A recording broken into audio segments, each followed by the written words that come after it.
The winds outside have only gotten stronger. We've had to bring in some decorations we still had outside for Christmas before they blow away. Yvonne's upstairs doing some sewing, and she said I just had something float by my window, and I said, "Is it a witch?" So she said, "Of course it was."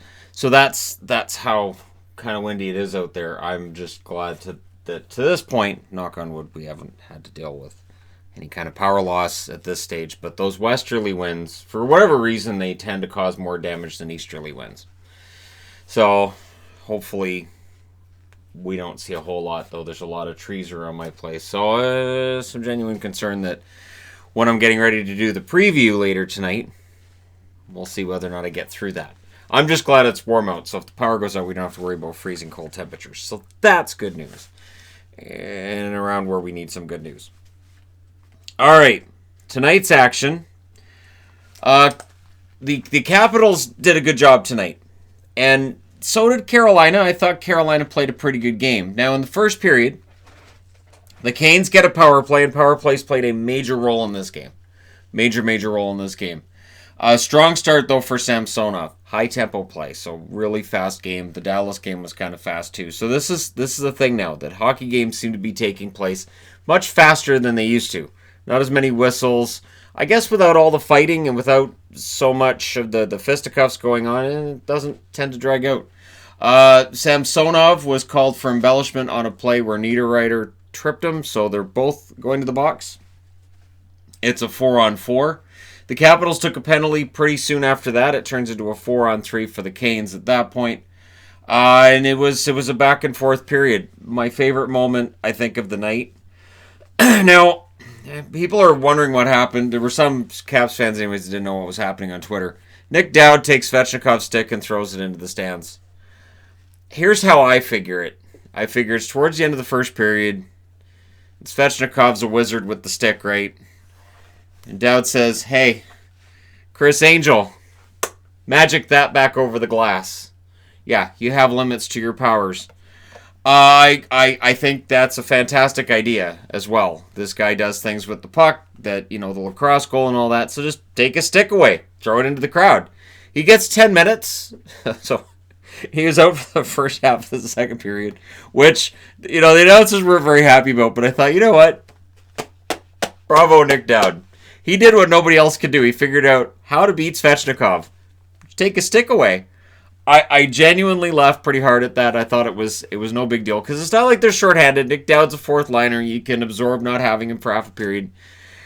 And I think once a game, somebody should take Svechnikov's stick and launch it over the glass. And just see, can he Chris Angel it back into his hands? And if he can pull the Chris Angel, then he's a magician. Then we got something to talk about. Second period.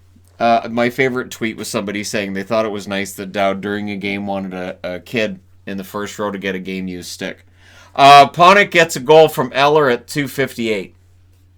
And that was a nice one to see. Caps then got a power play. However, Hamilton ends up getting the breakaway shorthanded. I'm still laughing about the Dowd play. That was just great.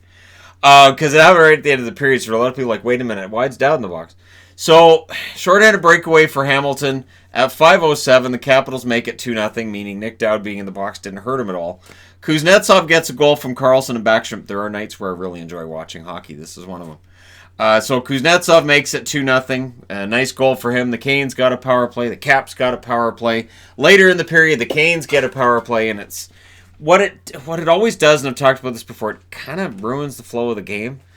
But we're going into the third period, and very early, Stahl scores from Pesce and Svechnikov at 39 seconds. 14 seconds of game time after that goal, the Capitals get a power play. So at 53 seconds, the Caps go to the power play.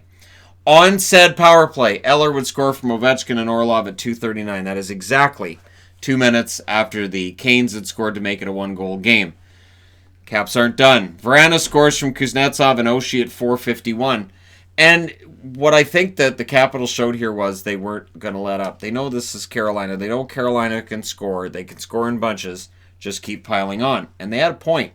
Less than 2 minutes later, on a power play, because of course it was, Teravainen scores from Aho and Svechnikov, and Teravainen gets his first goal in about a month.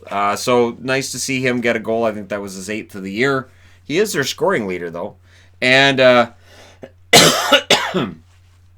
6:35, that makes it a little bit closer.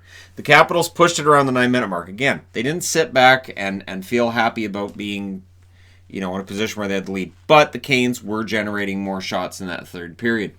The Canes got another power play, and they would score again on said power play. Dzingel from Netchus and Gardner at 12:35. And then the Canes really pressured hard for that tie. They wanted it badly. The Caps held them off. There was a late power play for the Capitals that could have ended it. Then there was a goaltender pull with about a minute left. I did find it interesting, too. There was a Canes power play where... Nope, that was over in this game. I'll talk about that in a minute. So, I can't mix that up. But there was a goalie pull with a minute left. Nothing happened in that. The Caps didn't hit the empty net. The Canes, though, didn't get any closer. Your final score is 4-3 in favor of the Washington Capitals. So, good night for them on the road. Samsonov, 38 saves on 41 shots. He's pretty good on the road. I don't know if you've been paying attention, but Samsonov's record on the road, not too shabby. Mrazek, 25 saves on 29 shots in the loss. Your 3 stars. You had to be not from North America to be one of the 3 stars. It's Samsonov, Svechnikov, and Kuznetsov. So if your name ended in OV, and if it didn't start with OV, you're one of the 3 stars. So Ovechkin wasn't up there. And Orlov just misses. Probably was the 4th star in this game. Power plays 2 for 4 for the Capitals, 2 for 6 for Carolina. Honorable mention to Nick Dowd for launching that stick over the glass. 18-7 were the shots in the first in favor of Carolina. 14-8 for the Capitals in the second. 15-8 for Carolina in the third. Final shots 41-29. There's nothing wrong with enjoying something like that. It reminds me of my favorite moment with Tikkanen, which was taking, I think it was Brian Hayward's stick and trying to stuff it inside his jersey while Hayward's wailing on him with his blocker to give his stick back. Just great. And Tikkanen goes to the penalty box laughing the whole way because it was funny. All right, next up. Sometimes it's good to take a penalty. Sometimes it's good. Detroit goes in against the Dallas Stars tonight. And, yeah, Detroit had lots of opportunities in this one. They did. They had lots of power plays. And at the end of the night, well, they started off well. The Stars, they're slow starters. They really are. Larkin scores from Fabry and Lashoff at 3:47. And I was putting up here sleepy start, and then Detroit scores. And I'm like, okay, so that's what happens there. So it felt like maybe Detroit could pick up on that. Maybe they'd get things going. Bernier denied Hintz shortly thereafter, and then the Wings got a power play which was 4 minutes long. 4 minutes. And this is your turning point of the game, first period and all. Green hits the post during that 4-minute power play. They didn't really generate enough opportunities outside of that. And then shorthanded, Rope Hintz scores from Lindell and Pavelski at 11 minutes and 13 seconds. Pavelski had a nice ceremony before this game for his 1,000th game. He had his 1,000th game a while ago, but this is his first home game since then, and kind of a nice, I think it's his first home game since then. Anyways, it's the night they had the ceremony, we'll put it that way. Well, the wind again hits the window. Anyway, late Stars power play after they had a different power play. They had some power plays. Their power play tried to suck, but in the second period, they forgot their power play sucks. Faksa scores on the power play from Lindell and Hintz at 1:36. Love Radek Faksa. Absolutely amazing, hardworking player. Lindell had a really, really good game tonight, and so did Hintz. So this was kind of a big night. Not for the first line. Generally speaking, Dallas's first line is not often the reason they win the game. It's depth guys and it's their goaltending. That's why when people say, well, why isn't Sagan picked as one of your comeback candidates for the second half of the season? Because I haven't seen enough from Sagan to tell me he's going to have a good second half. Same with Ben. Radulov kind of after the benching, but he took penalties in this game. The funny thing was the Dallas announcer said, it's kind of surprising Radulov's the leading penalty getter for the Stars. And I may have said to the TV, it's not. It's really not. The Stars were rebounding again. So this is the third straight game this happens. We'll talk about that again. The Wings got a power play, then they got another. Before that second power play, however, there was a hole in the ice they had to come out and fix, and they had to go to a commercial. Now, that's always interesting because that can break the momentum. Where you have a lot of momentum, leads to the power play, and you have a stoppage, you have a commercial break, and it allows the defensive team to reset. Strong penalty kill for the Stars. After they kill that penalty, Joe Pavelski scores at 11:42. So Joe having a pretty good night for the Dallas Stars. And yeah, this is a trend with Dallas that they get behind early and then they come back. It's not a trend I like. Wasn't happy about Florida doing it early in the season. Haven't been happy with Boston doing it at times, but it's working for Dallas right now.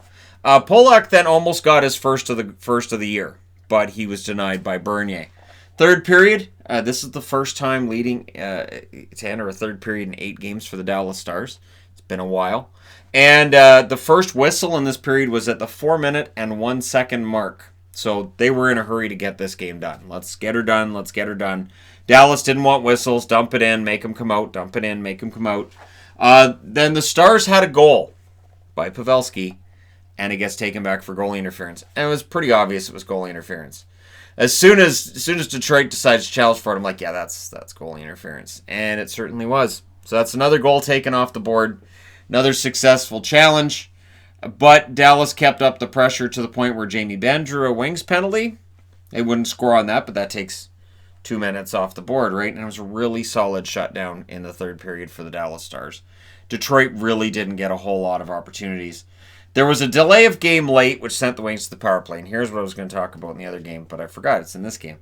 Where I believe it was Daryl Ray said, here he's just defending. It's not intentional throwing it over the glass. Doesn't matter. The delay of game rule is not meant to punish a guy for intentionally throwing it over the glass. It's meant to generate more power plays. It's meant to generate more goals. It is meant to keep defensemen kind of off guard, because that play off the glass, which was so common 20 years ago and often would clear the glass, sometimes a guy meant to throw it over the boards to get a whistle, and many times they didn't. They were just trying to get it out. So it's meant to keep them from throwing the puck way up, keep the puck down. That'll increase goals as well. So it's all meant to increase offense. And then they pulled the goalie. They're down by 2. They pull the goalie. So to make it 6-on-4, the Stars come out shorthanded. Sagan missed the empty net, just whiffed on it. And then Como, the shot's blocked. And I'm like, oh, no. No. But Sekera would get the empty netter from Lindell and Como at 17:04.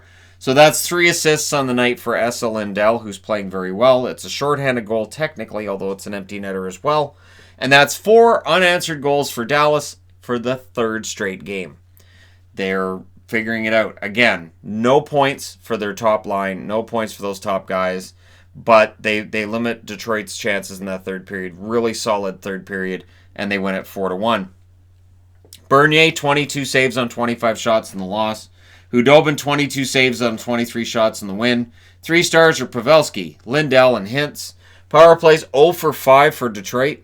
And Dallas 1 for 4. They're on a 4-game winning streak. They've scored power play goals now, and I think it's 5 out of 7 games. It's something like that. Their power play is getting it going. So as much as I made jokes and talked about how the power play sucks, I will give them full credit for the fact that it is getting better. And the shots in this game were 9 apiece in the first, 11-9 for Dallas in the second, 7-5 Dallas in the third.